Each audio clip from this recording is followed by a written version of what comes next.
சென்னையில் இருக்கக்கூடிய கலைவாணர் அரங்கத்தில் வந்து கலைஞர் கருணாநிதி கருத்தரங்கம் அப்படின்ட்டு ஒன்று நூற்றாண்டு கருத்தரங்கம் அப்படின்ட்டு நடக்குது. அதில் கல்லூரி மாணவர்கள்லாம் அழைத்து வந்திருக்காங்க. அதில் கல்லூரி மாணவர்களில் 2-3 பேர் வந்து விஜய் அவர்கள், தமிழக வெற்றிக்கழக தலைவர் விஜய் அவர்களுடைய புகைப்படம் இருக்கக்கூடிய கர்ச்சிஃப் வந்து காமிச்சிருக்காங்க. அதில் வந்து கொடி நிறத்தில் இருந்திருக்கு, அதே மாதிரி புகைப்படம் இருந்திருக்கு. அது கர்ச்சிஃப் தான், கொடி கூட காமிக்கல. புகைப்படம் வந்து பெருசாக வேற எதுலையுமே இல்லை, கர்ச்சிஃபை தான் காமிச்சிருக்காங்க. அதற்கே வந்து ஊடகங்கள் வந்து கதறுது. இந்த மாதிரி ஸ்டாலின் அவர்கள் பங்கேற்கிறதுல வந்து தமிழக வெற்றிக்கழக கட்சி கொடியை காமிச்சிட்டாங்க, கட்சியோட புகைப்படத்தை பேனரை காமிச்சிட்டாங்க, அப்படி இப்படின்ட்டு என்னென்னமோ ஊட்டிக்கிட்டு இருக்கீங்க.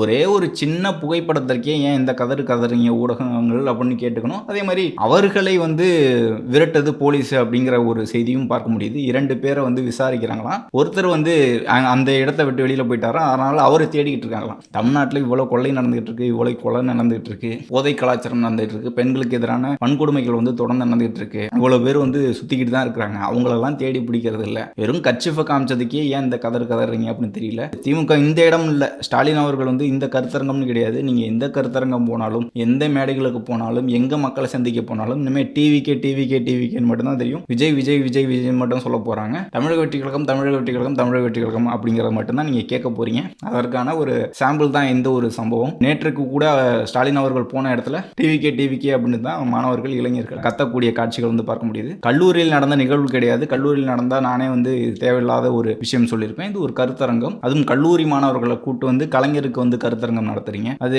ஏன் அப்படின்ட்டு நீங்க தான் முடிவு பண்ணணும். அப்போ உங்களுடைய தலைவரை, உங்களுடைய அப்பாவை, உங்களுடைய கட்சியை கொண்டு போய் சேர்க்கறதுக்காக தான் நீங்க பண்றீங்க. அப்போ இளைஞர்கள் அவர்களுடைய மனதில் இருக்கக்கூடிய ஒரு தலைவரை வந்து காமிக்கணும் தான் நினைப்பாங்க. அப்படி ஊடகத்தில் தளபதி விஜய் அவர்கள் வந்து காமிச்சது வந்து எந்த ஒரு தவறுமே இல்லை. அது ஒரு கருத்தரங்கத்தில் செஞ்சதுனால எந்த தவறும் இல்லை அப்படின்ட்டு இந்த இடத்துல குறிப்பிடுறேன். அவங்கள தேட வேண்டிய தேவையில்லை. இதை தாண்டி காவல்துறையினர் வந்து தேட வேண்டியவர்கள் வந்து நிறைய பேர் இருக்காங்க. அவங்களெல்லாம் தேடி பிடிச்சி மக்களுக்கு பாதுகாப்பு கொடுத்தீங்கன்னா நல்லா இருக்கும் அப்படின்ட்டு இந்த இடத்துல கேட்டுக்கிறேன். அதே மாதிரி ஸ்டாலின் அவர்களும் நீங்க இதை மாதிரி 2026 வரைக்கும் இன்னும் எதிர்கொள்ள வேண்டியது நிறைய இருக்கு அப்படின்ட்டும் இந்த இடத்துல குறிப்பிட விரும்புகிறேன்.